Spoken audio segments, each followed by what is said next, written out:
Sa mahal ng bilihin ngayon, magkano ba talaga ang kailangan natin para mapagkasya natin sa pang-araw-araw na gastusin?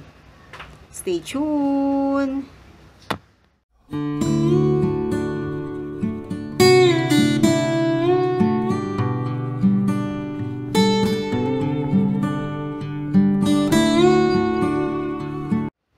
Hello guys! Welcome back again to my YouTube channel.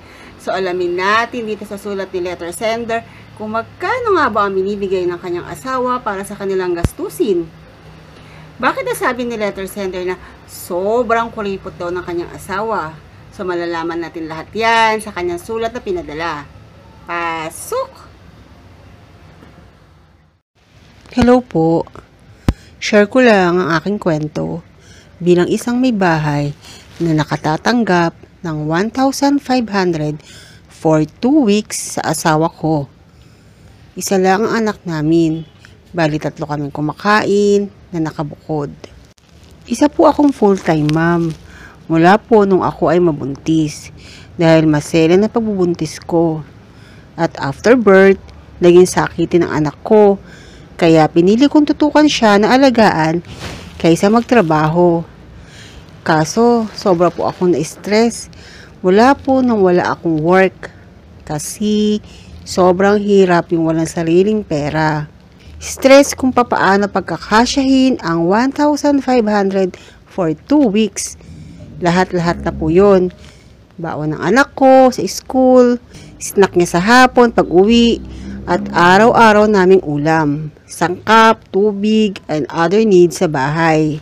Never po ako nakaranas sa asawa ko na abutan niya ng pera para sa pansarili kong pangangailangan. Paano ko pa isisingit yung personal needs ko kung doon pa lang sa 1,500 kulang na para sa pang-araw-araw naming gastos. Ang asawa ko po ay napakakuripot na tao. Napakadamot po niyang asawa ever since, kaya parang nawalan na rin ako ng amor sa kanya at gana sa kanya. Kaya sa tuwing kakalabit siya, para akong nandidiri. Ayoko na sana, kaso di ko alam kung paano sasabihin na wag na siya kakalabit kasi madamot naman siya sa akin. Tuwing masamang pakiramdam ko, wala siyang pakialam. Di man lang magkusa mag-abot pambili ng gamot. Herbal na lang daw, okay na. Pag nagre-reklamo ako sa kanya, nag-aaway lang kami. Kaya minsan, di na lang ako umiimik o kinikimkim ko na lang lahat. Kaso, pag sobra na, diyan ako sumasabog. Di ko masabi sa pamilya ko itong problema ko. Kasi alam ko papauwiin kami at di na pababalikin. Nasa malayo kasing probinsya namin. Never ako nagkwento sa mga kaibigan na gano'n ang asawa ko. Kasi ang alam nila, perpekto na buhay ko. At sobrang swerte ko sa napangasawa ko. Mabait naman ang asawa ko, lalo sa ibang tao. Pero sa akin, bilang asawa niya, di ko masasabing mabait siya sa akin. Mahilig din siyang magbitaw ng mga masasakit na salita.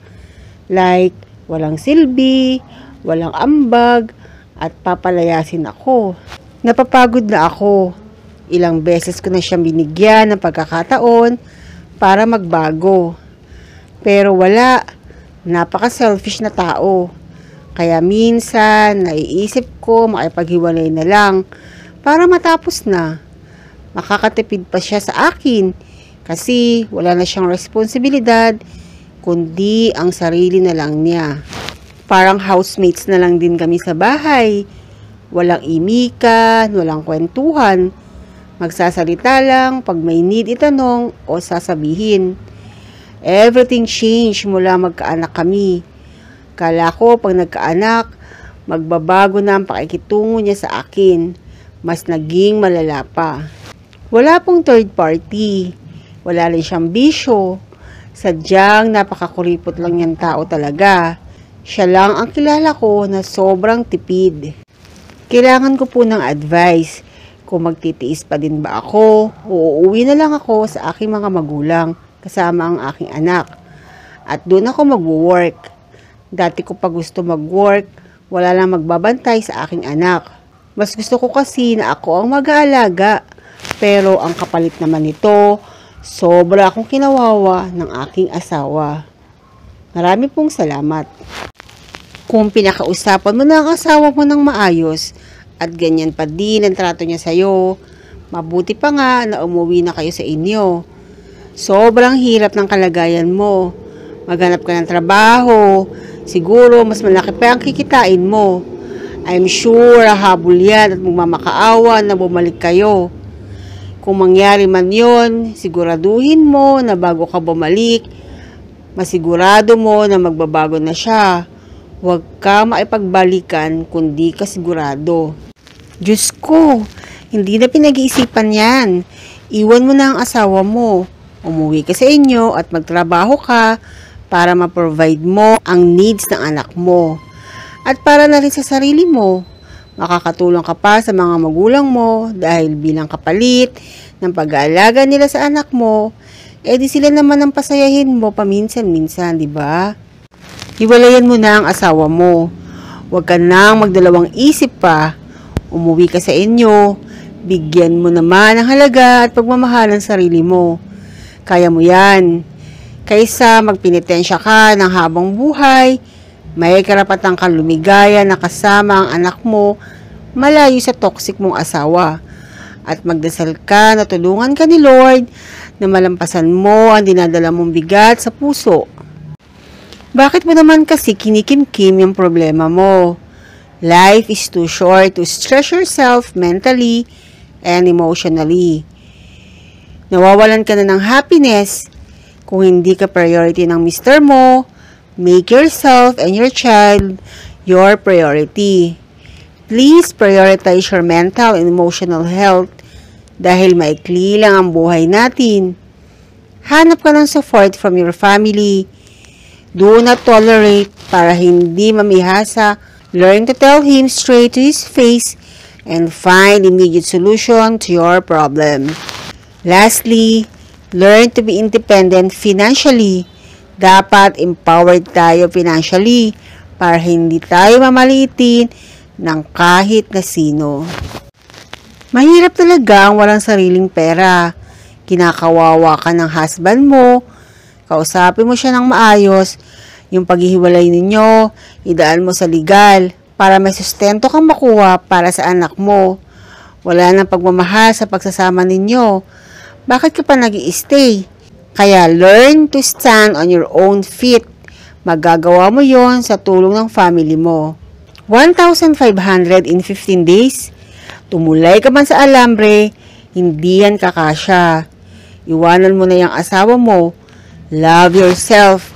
Kesa magkasakit ka sa stress lang na binibigay niya sa'yo habang nakakapag-isip ka pa ng maayos. Mamamatay ka sa depresyon. Sinasabi ko sa'yo, mahirap gamutin ang depresyon. Baka mabaliw ka at mawalan ng ulirat. Paano na ang anak mo? Umuwi ka sa inyo, start your life, hindi pa huli ang lahat. Mabubuhay ka na masagana kahit wala siya. Ipakita mo sa kanya para matauhan. Bakit ka naman magtitiis sa ganyang tao? Dapat nga, nung una pa lang, di ka na nagpabuntis dyan. Iwan mo, tapos magtrabaho ka. Ipaalaga mo ang anak mo sa mga magulang mo. Hindi niya malalaman ang worth mo kung andyan ka pa din sa poder na kinakasama mo. Malay mo, pag naipaghiwalay ka, mas maging okay ang buhay ninyong mag-ina. Lagi mong tatandaan na lahat ng mabigat, pag binitawan, gumagaan. I remember yung payo ng mother ko. Nag-aaral pa lang ako, na once mag-asawa ako, wag na wag akong mag-resign sa work at be financially independent para di dumating ang panahon na ipamumukha ng asawa ko at pamilya niya na wala akong silbi or ambag. One of the best advice I've learned from my mother. Kaya sender, fighting para sa anak mo. Maghanap ka ng work. And if willing naman ang family mo na tanggapin kayong mag-ina, pabalik sa kanila, go for it. Don't waste your precious time sa mga ganyang klaseng lalaki. Know your worth. Do not settle for less. Asawa ka, pamilya kayo, you deserve more. Mabuti pa nga ang kasambahay. May 6,500 monthly. Libre pagkain, kuryente, tubig, at may benefits pa.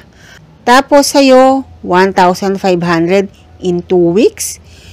Kung walang third party, nasaan ang pera niya? May ipon ba kayo? Ayoko mag-suggest na iwan mo. Pero kung ako ang nasa katayuan mo, iiwan ko siya. Not unless yan lang ang napagkasunduan ninyo. Sagad hanggang buto ang kadamutan ng asawa mo. Hindi na normal yan. Ang lalaki, kapag mahal niya ang asawa at anak niya, masayang masaya siya kapag nagbibigay at natutugunan niya ang lahat ng pangangailangan or pati luho ng pamilya niya. Buong puso siyang magbibigay, hindi na kailangang humingi dahil kasiyahan niya ang mag-provide para sa mga taong mahal niya. Ganyan dapat ang mga lalaki.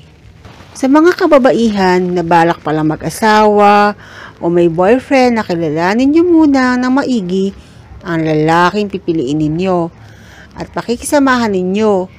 Dahil sa ating mga kababaihan na kasalalay, kung magkakaroon man ng mabuting ama ang magiging anak natin.